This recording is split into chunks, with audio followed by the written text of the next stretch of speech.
The views, thoughts, and opinions expressed in the podcast belong solely to the hosts and not the host's past, present, or future employers.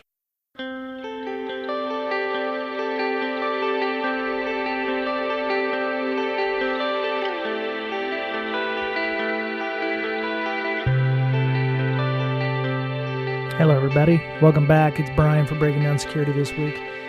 Part 2 of our discussion with Mick Douglas is forthcoming.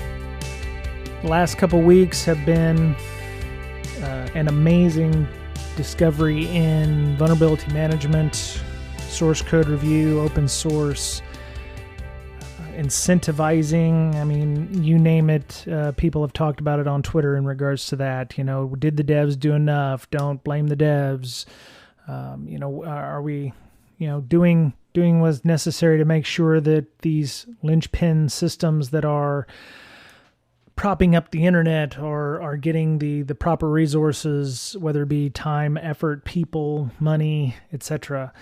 And as we've seen since the last episode aired, we have at least 2 new patches. One of them that originally came out was causing additional issues. There was also some regex palooza out there where people were showing, searching for these specific items inside of logs was potentially causing issues. Yeah, there's a lot to learn from this Log4j vulnerability. And hopefully, when we look back on this in a few years, I know we covered Heartbleed when when some of it came out, but this is going to be one of those ones that people will look back on as well, hopefully as a way forward to helping free and open source software get more coverage, get more people involved. So this week on the show, we kind of shifted gears at the point where we had gotten done talking about the current discussions of Log4j. We talk about some of the things that Mick teaches in his Sec 504 course, the IMA framework in this case, which he'll explain a little bit more about later on in the show. If you have any questions, of course, you can reach out to us here at BrakeSec. You can also, as you'll hear at the end of the show here, Better Safety Net is Mick's Twitter handle. You should definitely follow that for good blue team information and discussion. Mick is a forever blue team person, which is great to know that we have folks like him who are furthering the blue team efforts. So hope everyone has a good rest of their holidays and take care of yourselves. Have a good one. Yep, that's right. Yep. We have a grip of links and so we're getting into the second podcast now. Welcome to next week. Hope you had a good Christmas, etc. So the reason we're having you on is because I saw your post about, you said this is going to be very, very bad. Here's what we do. And you had mentioned something called IMA, IMMA. And the first thing I thought was, oh, this is some kind of thing that I fell asleep at during my 504 class and didn't pick up or something.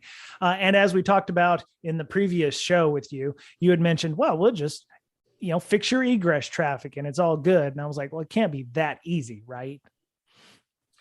No, I mean, that's a component of it. So IMA is a framework that I developed, and it was refined with the help of the interns that I have. And it's a process that we use at InfoSec Innovations. And the focus of it is for rapid increase of defensive posture. And I delivered it at a conference, I don't know if it was like a closed conference, but it was a limited access conference at Ohio State University quite a few years ago in response to how to better improve campus security, given how disparate their systems are and how oddly put together their network is. And so we had used it for internal triage and blue team improvements for our clients for a while prior to giving that talk at OSU. And when the internet was kind of on fire, I was like, man, we just need to get the word out on this thing. And so, and the thing that's nice about it is that it's a short list. It clusters together some very meaningful and impactful technology things that you can do. And it's also flexible enough that it's not going to be like, oh, well, we're at phase 14.3 subsection R, and now we click the space bar with our pinky finger extended. And so the idea behind it is that you can isolate, that's the I, minimize, which is minimize, minimize the impact of exploits, monitor to see how things are going, and then A is for the active defense. Okay. All right. So, yeah, in your slide here, you actually put this out like the day of, like December 10th, when and I said, your tweet says, I just got off the phone with the client, Log4j is in their network. Vendor claims patch will be available next release, which is a few months from now. And I was like, oh my God, I read this. And he's like, here's what you need to do. Keep calm. And I was like, I think step 0 is you need to run around and panic and shit, but don't do anything. Don't do anything that's going to be destructive, because then you'll need to plan for that later. But you need to get over the panic first and then go, okay, now what do I got to do? And then he gives you a how-to manual inside the slide here. So don't panic though. One of the first times I dipped my toe into incident response was in 2000 when I worked at UUNet. I got involved in an event, and it was big enough that they assembled us in the war room, and somebody like cranked an egg timer and they put it there, and they said, all right, so for 10 minutes now, we're just going to shoot the shit. And I was like, what? Like, this is an incident. And they're like, no. Hey, you going to the baseball game later? Yeah, I am. Yeah, it's going to be great. Taking the kids. And I'm like, no, the light flashing, bad internet, explode. What's going on? And they're like, DEFCON 1. Yeah, we need to chat for 10 minutes. And at the end of the 10 minutes, like, I was still kind of freaked out, but everybody else was kind of like chill. And I realized that, like, what happens when you're really freaking out is you make dumb decisions. And so over my time teaching 504 at the SANS Institute now, I have been doing a lot of research on like human psychology and stuff with regard to how incident response really works. And one of the things, this isn't in 504, but this is the kind of deep research that I do just so that I can understand every nuance, is that when you're having this stress, you're stressed out, you're triggered, you're flooded, your body is flooded with cortisol. And one of the things that's very interesting about cortisol is that when you're in that state, you are not thinking at all. Right. And you are not your best self. You're just reacting and you're spazzing out. We don't need that in those situations. So having a chance to just take a breath, it's going to be all right, then deal with it. That's good. That's good. Yeah. Cause everyone around you may not be doing that either, but yeah, that would definitely be, it does sound like something you would do, definitely. And to be fair, you got quite a few people liking and retweeting this. So it's probably some of the best impressions you've gotten on Twitter in a while. Probably. Yeah. Okay. So I'm this is not just something you can do for this Log4j, but pretty much any incident response. Correct. And so when you say, okay, so you've mentioned egress filtering quite a bit, and you said that this would be neutralized if people properly managed both their egress filtering. And I'm assuming, good firewall practices is, we only worry about the stuff that's coming in, not necessarily the stuff that's going out. And that gets a lot of people, because would that solve a lot of problems, just managing our egress filtering? Well, It would, so, okay, a couple things And to I mean, unpack going here. beyond Log4j. I mean, like, Right. No, no, no, no. I get what you're ransomware saying. or, whatever. Yeah. So ideally, we're, firewalls work both ways. Okay. And that's a Right. thing that we've seemed to have forgotten. And I think that if we did a better job of filtering both inbound and outbound, what would happen is we would be forcing the attackers to do something radically different, like very, very different. I don't know what that is, but right now, the attacker playbook is deploy implant. Now, depending on what implant they're doing, they may have to do some sort of staged attack where it makes a callback and they get additional components. Mm-hmm. They get those components, then the malware does its thing. And like in the case of ransomware, it will oftentimes shoot out like, hey, here's the key so that you can Right. give the key for the ransom. And so there's multiple back and forths that can happen. And one of the things that occurred to me a couple months ago, I was in our lab and I was playing around with a different malware sample set. And I realized that most malware is actually brittle. If you push it or touch it in the right spot at the right time, it completely falls apart. Hmm. And so, we talk about like how attackers have this advantage. They need to only get right once, and that's true. But as a defender, once the attacker lands, we as defenders, from an interdiction standpoint, there's tons of interdictions we can and should be able to do. And if we do those at the right time, at the right spot, the entire attack chain collapses in on itself. I was about to say you've just reinvented the kill chain or whatever. So if you break one link in the kill chain, then don't, if you say kill chain, make sure you say TM. TM. Please, Lockheed Martin attack kill lawyers. Don't attack and kill me.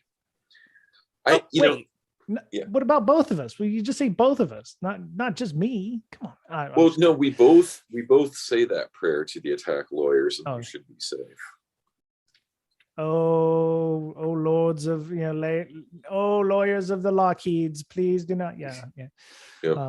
Yep. I mean, I don't really consider that to be a new topic, but yeah, I mean, if you can figure out a way to disrupt, OODA loop or whatever the hell you want to call it. I mean, we're going back to OODA loops again. It's like, if you can disrupt the process somehow, it doesn't matter what the process is, but if you can find some way to cut that, or to make it react in a way that the system or the process is not expecting, then you being the defenders have won. And in this case, correct.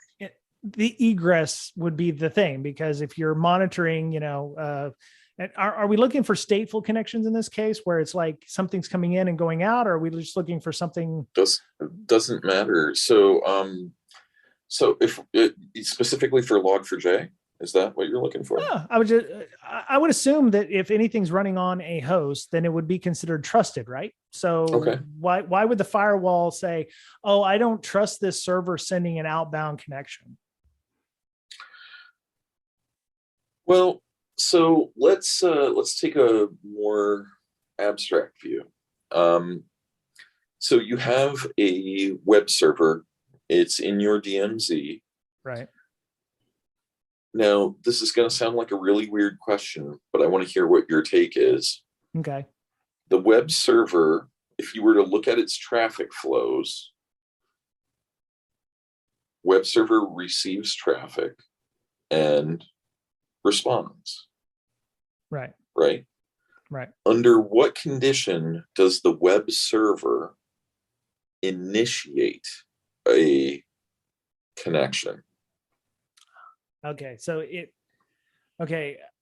I got all my 504 books here somewhere, but anyway, so my thinking is it only initiates a connection if it has received one from someone else. Right. It's responding. And right, so it's responding. Yeah. In kind. Correct. So so I think that it's just a minor little tweak that you can do. in the main, your DMZ servers, which are the ones under the highest attack, right, in the main, those servers, all you need to do is either block outbound initiated connections or treat an outbound initiated connection as something very, very serious, because they probably aren't doing that. And for most of my clients, and some of which are very, very big, most of the DMZ systems aren't. Now, in the interest of, if somebody's going to start doing this analysis, I want to shortcut some of the stuff for them. There are going to be some notable exceptions to that. Like if you have a file transfer system, like your upload, like your organization is shipping logs or sending like a order request to some sort of system, you would be initiating.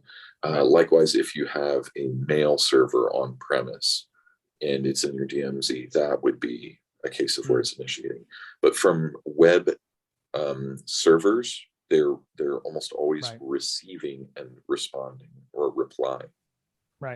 Right. And this example, I would imagine, works pretty much everywhere except for because one of the things that people said, well, you're going to be able to own every layer all the way down. So if you start with like the web proxy or something, the outermost sections, like, you're the VPN concentrator, for instance, if it's using, God forbid, Log4j or whatever, and to do so, I mean, you're going to potentially, have that. And there's usually nothing between you and the VPN concentrator in some cases. So if you have stuff that's directly connected to the internet with no controls in between, you're only going to be able to stop, staunch the bleeding. You're not going to be able to completely stop it. Some things are actually going to get owned, and you might have to fix that. Am I incorrect in that thinking?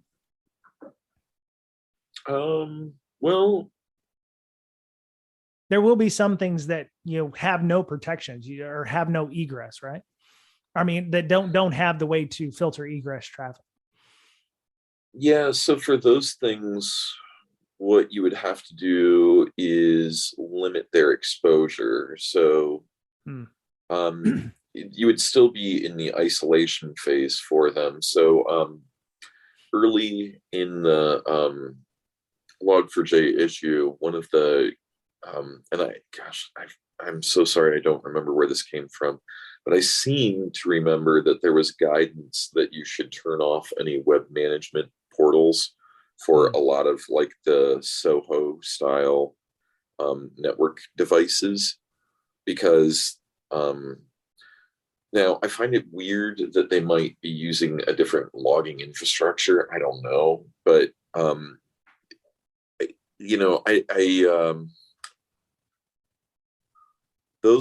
those I'd have to do more analysis on. I'm sorry. I just don't have a crisp answer there. No, that's okay. I'm not trying to play gotcha. I'm just thinking from a threat model point of view, somebody's going to be like, well, I don't have a firewall in front of my VPN. So what the fuck do I do then? That kind of thing. So you put firewalls in front of that, and then you VPN into the firewall in order to reach the VPN. It's VPNs and firewalls all the way down. Problem solved. Yo, dog, I heard you liked VPNs, so I made VPNs for your VPNs. And no, for those edge devices, hopefully what you should be doing if you're following best practices is that you have some sort of high availability for them, and you can take one out of the pool, patch it, put it back into the pool, and then wash, rinse, repeat. And if you don't have high availability for them, then you probably have outages from time to time with that exposed service, and you just get a patch window and go. Right. Yeah. So, last week, and I'm saying that last week because we're just recording the same episode over again, as is where our want here. But we talked a lot about the developers that are running this, and I don't mean to switch gears here, but one of the questions I want to get from you is kind of maybe a prediction kind of thing, not like a 2022 prediction kind of thing, but we saw a lot of changes occur when linchpin systems get owned. We saw that with Heartbleed. We saw that with, we're going to see it eventually with like the Spectres and all those as well, except that's owned by Intel and AMD. But what, if you had a prediction about what's going to happen to the Log4j, developers, they're as much a victim here as us, I would imagine, because they just did what they like to do. They like to write code. They had no idea necessarily what was going to happen with this, but what is the best outcome for this, for them and for Log4j when everything finally settles in regard to all this? I think they need to be given Italian sports cars. I think that that's the best thing that could happen for them. They get to have ride off into the sunset. They get to pick the make and model. Like, I don't know, like realistically, this is going to draw a lot of hate, but I think it needs to be said. These developers wrote code. They gave their best effort. The code did have flaws. Okay. This gets to the heart, though, of a problem, a real philosophical problem I have with the InfoSec community. We blame the user for clicking the link. We blame the user for opening the attachment. Well, damn it, why did the attachment get to them? Why was the attachment able to open with malicious code? Why was the malicious code in the attachment able to activate? Why did the malicious code run buck wild on your network?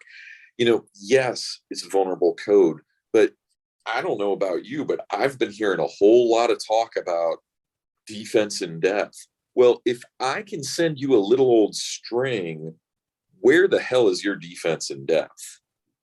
Right. I see this is like you touched a raw nerve here, sir. And no, I'm good with this. I'm all in on this.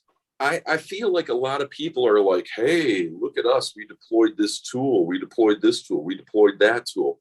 And the best analogy I can ever give for this comes from John Strand.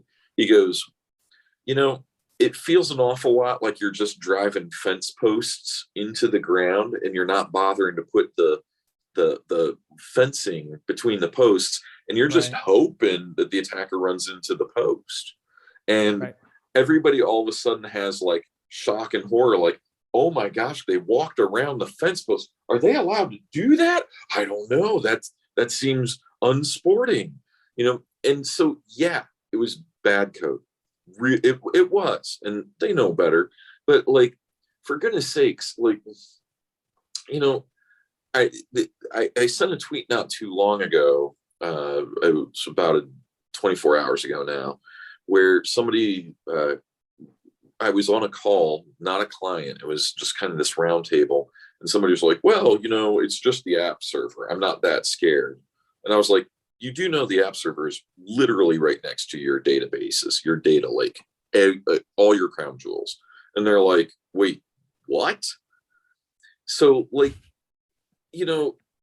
if this code is running on systems that are in that sensitive of a network environment,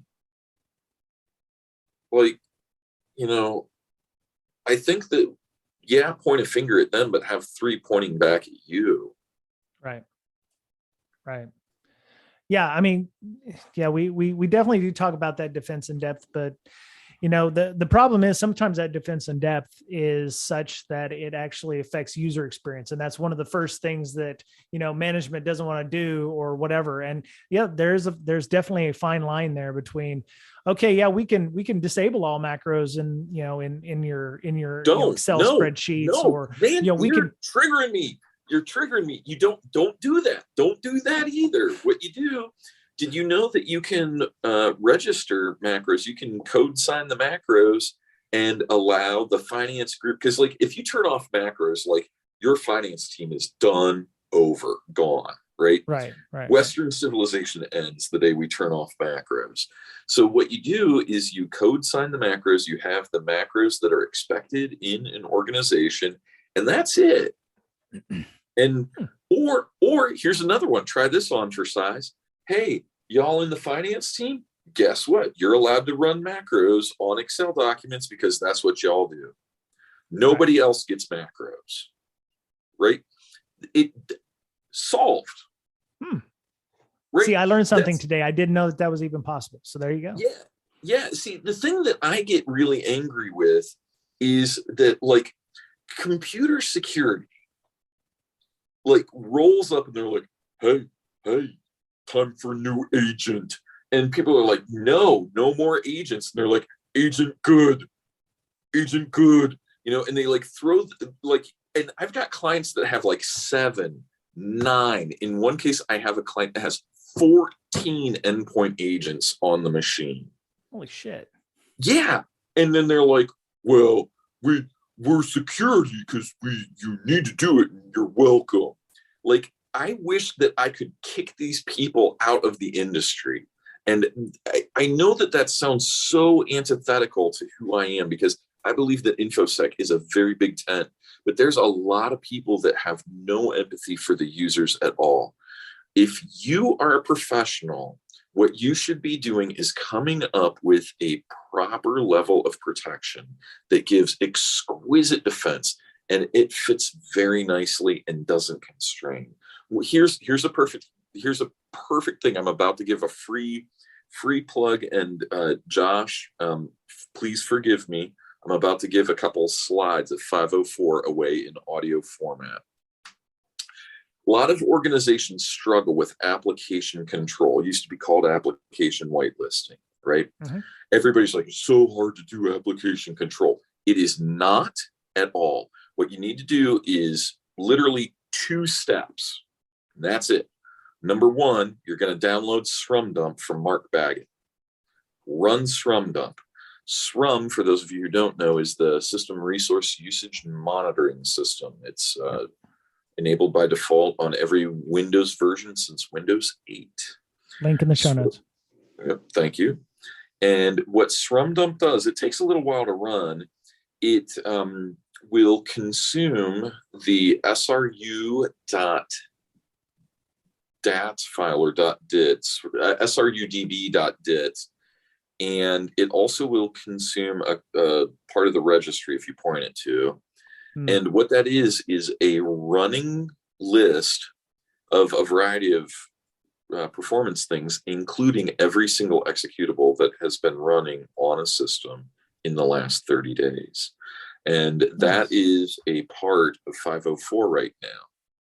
Now, what I do when I'm talking with my class about this is a little Mick bonus to 504. What I do is I say, hey, y'all struggling with application control? And everybody's like, yeah, we hate it, or we're doing it, or we tried it and it failed. I'm like, wouldn't it be great if you could know every single application that somebody ran for, I don't know, 30 days, and then you could just allow those programs? They're like, yeah, it's great. And I say, well, run SrumDump, look at the application tab, and you literally have a list of every single app and the user account that ran that for 30 days. And then what you do is you simply allow those, put those on the allow list. Everything else is on the block list, and you're done. Now, you might have to do a little bit of tuning, a little bit of tweaking, but I've deployed AppLocker. I've even deployed software restriction policies based off of using a different, you can't use SRUM on systems that are that legacy. But using that same technique, I monitor the applications, and then I say, oh, here you go. I have rolled application control lists, brutal, punishing application control lists. Nobody even noticed. I have a client that used this technique. Now, I didn't do it, but they use this technique, and Microsoft is an untrusted publisher in their environment. I heard a talk about that. I think at the last DerbyCon, it's like, what happens if you decided to not trust Microsoft anymore or something like that? I have to find that one. I know that's still out there somewhere, but we have a link in the show notes at the very bottom, talking about Mark Baggett's SRumDump. I think we're actually going to talk about that. Mr. Betcher was talking about that with LogMB, but I think his thing also does an SRum check as well. But so I mean, these are excellent, content about, just being able to isolate, and this would be a definite way of doing so. Wow. Yeah, that's a really good tool. Yeah, it's a CSV file, so that's even better. So you can pop it into Excel and use your macros on it or whatever. Nice callback. Yeah, no worries. All right, so so in a perfect world, we will get back to normal eventually, but you believe that it's going to take about a year with all the patches and everything. But for now, isolate, monitor your network traffic. Do what you can to monitor. I think that's something where we fail too. We don't have very good visibility into our monitoring and our logs, which I don't want to harken back to LogMD, but if you're trying to figure out how to log systems, that's a good way of doing so, to set up your Windows boxes to set that up. I'm kind of coming to fruition here with the years. So we've had people like Blue Mira coming on talking about logging and gaining visibility into things like incident response and being able to find indicators of compromise. And there's a ton of stuff that we've talked about this year. I would have loved to have, if Log4j hadn't have happened, Mr. Betcher and Ms. Berlin and myself would have been talking about everything we talked about before in this year, starting back in January. So we'll have a year in review or something the first week of 2022 in this case. But I think is there anything else we have not touched upon that you think we should touch upon? I did have some things in here about vulnerability fatigue.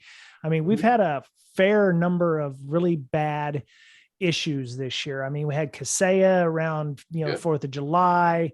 I mentioned SolarWinds, but ironically enough, SolarWinds is almost 2 years old. So, I think it happened in January of 2020, not January 2021. It's so hard. These years just blended through. Yeah. Yep. It's Groundhog Day.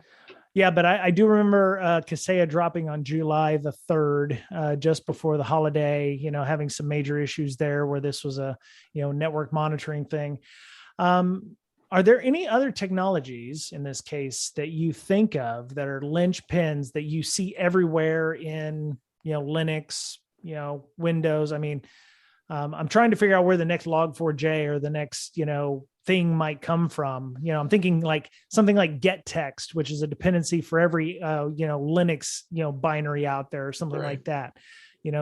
Something there, you always have that one dependency in Linux or whatever that would cause an issue. But I was just trying to think about that the other day of, the next big technology that people should be, looking at, or, technology that's being ran by, two developers that, aren't getting any love. But the one I hadn't really thought of that, but the one mail. that does, no, that's always trash. The one that worries me would be if you could find problems in how file mapping works in Unix and Linux, that would be devastating. Like, imagine if somebody makes a file name that's goofy and it causes a lookup to another file instead. Oh, wow. That would be terrifying. You heard it here first, folks. I'm just kidding. Oh, I hope you never come back. And you folks from the future, I'm so sorry. Somebody listening to this podcast is like, stroking their evil, goatees and, that kind of thing. But anyway, so, patch if you can, mitigate if you can't, set up that egress filtering, because like Mick said, that will save you a lot of, that is a control beyond Log4j that you should definitely look at doing. Application whitelisting is always a good thing, whether or not it's a Log4j or not. But and find ways that you can include the IMA framework in your incident response. Maybe make it part of your incident response. How can we isolate? Don't always assume a patch is going to be forthcoming quickly. Some companies aren't even aware that they're using Log4j, and if they are, that's another problem that you need to look at as well. So, but yeah, I mean, we've had a lot of great call outs here. Whether or not SBOM actually gets to be used to help companies figure out what's under the hood, that'll be great. But it won't be a panacea. They'll always miss something or forget something or assume something. So SBOM won't solve your every problem, but any ways you can use to gain visibility into an organization or your packages or the software you got under the hood or whatever is always a good thing. So. All right, Mick, thank you for joining us for our very last episode of 2021. If people wanted to get a hold of you, other than taking an excellent SANS course that you'll be teaching, are you safe? Are you feeling safe enough? Well, you're in a hotel room in Washington, D.C., yep. So you're feeling safe enough to get out into people space again. So yep. Will you be speaking or teaching SANS courses in the near future somewhere? Yeah. So I don't know when my next in-person is. I've got a bunch of online ones. So we're doing a mix. So some are still in person, some are online. Right. So the best bet is to catch me at Better Safety Net. And when I'm not throwing out strategy stuff, I'll be posting memes and making spicy comments on the OST debate on Twitter at Better Safety Net. Fantastic. All right. So as we are wont to do, Miss Berlin, you can find her at InfoSystir, INFOSYSTIR.